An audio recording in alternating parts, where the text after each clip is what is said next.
За да откриете скриен туристички бисер, да уживате во гостопримство на локално население, богатото културно-историско наследство, фасцинантна природа со активен туризам како веслање по реките со кајак и рафтинг, велосипедизам, јавање со коњи, пешачење, планинарење, лов, риболов, гастрономијата. За да го запознаете сето тоа, упатете се во Босна и Херцеговина, во Херцег, Боsanската жупанија, поточно во Томиславград, Ливно и Купрес. Откривањето на Купрешката висорамнина, Дувањското и Ливањското поле и планините на новинарите од цела екс-Југославија го овозможија градоначалниците на овие три града, а на иницијатива на председателката на Федерацијата на Босна и Херцеговина Лидија Брадара. Ja imam svoju neku ulogu koja je ustavna uloga. Мојата уставна улога е важна од сум шефица на извршната власт во Федерацијата на Босна и Херцеговина. Ве поканивме заради пријателството и потребата да го промовираме својот ентитет и Федерацијата Босна и Херцеговина, но и целата Босна и Херцеговина во некое друго светло од тоа што луѓето го познаваат и препознаваат. Ова подрачје на Босна и Херцеговина е со поинаква природа. Има многу зеленило, но со каменито тло. Овде живеат по менталитет луѓе што се гостопримливи, има вкусна храна, овде луѓето произведуваат и вино, врвни сирења и вредно работат. Ке го посетите Томиславград, утре Ливно и Купрес. Има и други градови во Херцег, Босанската жупанија, но мислам дека ќе биде доволно да запознаете нешто што Босна и Херцеговина нуди и дава. И да, тоа може да го пренесете во своите земји. Мислам дека туризмот е нешто што во Босна и Херцеговина се обидуваме да го развиеме, бидејќи имаме потенцијал за туризам. Областа околу Томиславград или поранешно Дубно е исполнето со природни убавини, планини, реки и зелени ливади. Блискоста со едно од најголемите вештачки езера во Европа, Бушкото езеро со површина од 56 км квадратни го прави идеално место за одмор и бањање. Совршен е за активен туризам со блискиот Национален парк Бридиње, познат по своите спектакуларни пейсажи, богата фауна и флора. Томиславград е познат и по своите историски споменици, цркви и манастири. Се наоѓаме во Босна и Херцеговина, односно во Босна и Херцеговина. Ова и го потенцирав, бидејќи така викаат. Се наоѓаме во Дувањско поле, кој што се наоѓа на самата средина меѓу Босна и Херцеговина. И се зашто овдека ја правам ова најава, на гробишта ја правам најавата, интересна најава, и ова прв пат го гледам, а верувам и вие.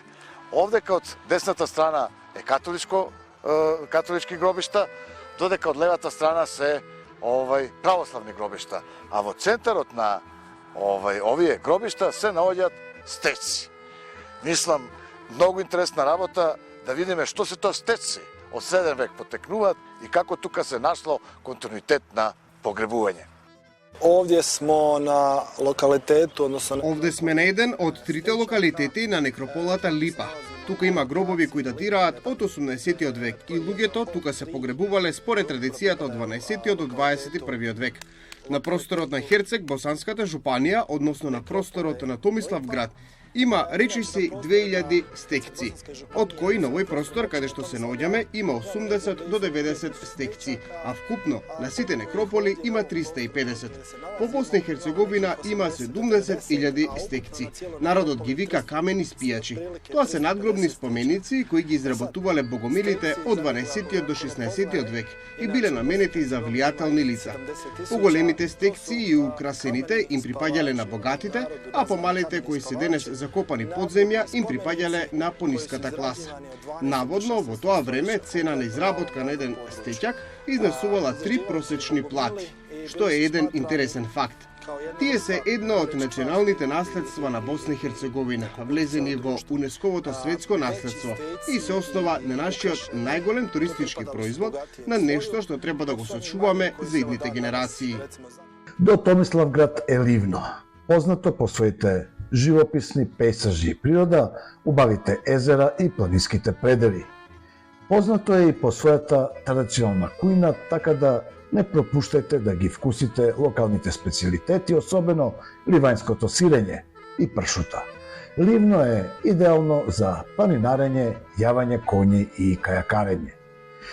Ние се возевме или веславме со кајак двосец низ реката Стурба во непосредна близина на градот, поминувајќи крај неверојатно убави природни предели, зеленило, впивајќи ја хармонијата на природата, предизвикувајќи ги сетилата. Лесна физичка активност, симбиоза на авантура и празнење од натрешните негативни влијања, дружење и опуштање, кој заврши со пречек на коњи за јавање, пршута и превкусниот ливенски сир, што се извезува во светот. Активниот туризам не само што овозможува физичка активност, туку често освојува со убавина на природата, културата и локалните заедници.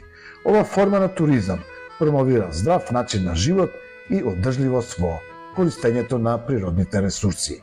Па така, покрај водените активности, една од најголемите атракции на Ливенско поле и на Ливно и на активниот туризам се и планините со диви коњи кои слободно пасат на платото Крузи.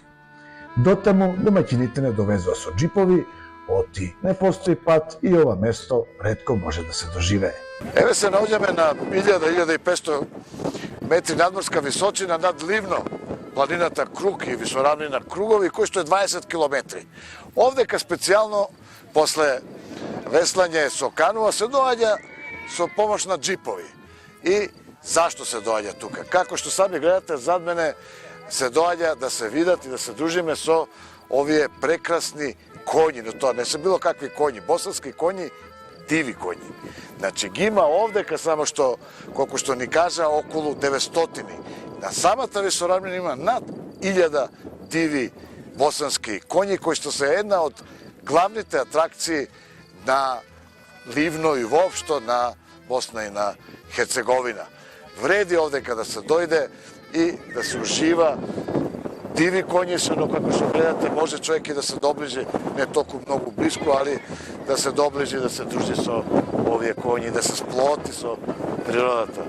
По Ливно се упативме во Купрес, кој се наоѓа на 1200 метри надморска височина, со што е највисокиот град во Босна и Херцеговина. Идеален е за активен туризам, со многу можности за планинарење, велосипедизам и водени спортови. Често пати има фестивали и манифестации што нуди можност да се запознаете со културата на регионот, меѓу кои и традиционалниот фестивал на жетварите. Купрес го има и единствениот кралски феномен Јапага, што го привлекува вниманието на посетителите со својата големина и необјасливиот начин на настанок. Тоа се 5 понори, формирани од ерозија на почвата или од паднати метеорити, распоредени на површина од приближно 1 км квадратен. Најголемиот од нив е Котич, чијата длабочина поеѓу највисоката точка и дното е 97 метри. Од културното наследство на Купрес се 51 тумул од мрзаниот период, повеќето неистражени и 40 некрополи со 1055 стечци. Само во селото Равно има 2 некрополи со 43 стечци, во кои не се вклучени потонатите стечци, што не се гледат и кои никогаш не се истражувани. Сите тие се направени во средниот век, во 12-тиот или 13-тиот век. Орнаментиката што се наоѓа на нив, раце, коњи, мечеви и штитови, е единствена само за Купрес и истите се заштитени од УНЕСКО. Со своите скијашки патеки тој е познат зимски центар во Босна и Херцеговина, што го прави идеално место за љубителите на снегот. Со жичарата која работи летно време, се скачевме на ски центарот Кралица со полни плуѓе чист воздух и зеленило, прекрасна природа, мир и тишина. Лето е атрактивен за планински велосипедизам, но и за опуштање на планинското студено сонце. Тука беше градоначалникот на Купрес Данко Јурич кој упати порака до нашите гледачи. Препоручувам да обавезно, значи, кога се пролази код Купрес... Кога ќе поминувате низ Купрес, препорачувам да останете повеќе денови. Од имаме што да понудиме, и од јавање, и од домашна храна, и од природа. Така што едноставно, овде луѓето доаѓаат да се одморат, да наполнат батерии, особено оние што живеат во урбани средини и во големи градови. Овде едноставно ќе уживаат за да можат подобро да функционираат. Дојдете во Купрес и останете што подолго. Дојдете во Купес, но дојдете и во Ливно и Томиславград и открите и уживајте во еден скриен туристички бисер на Босна и Херцеговина.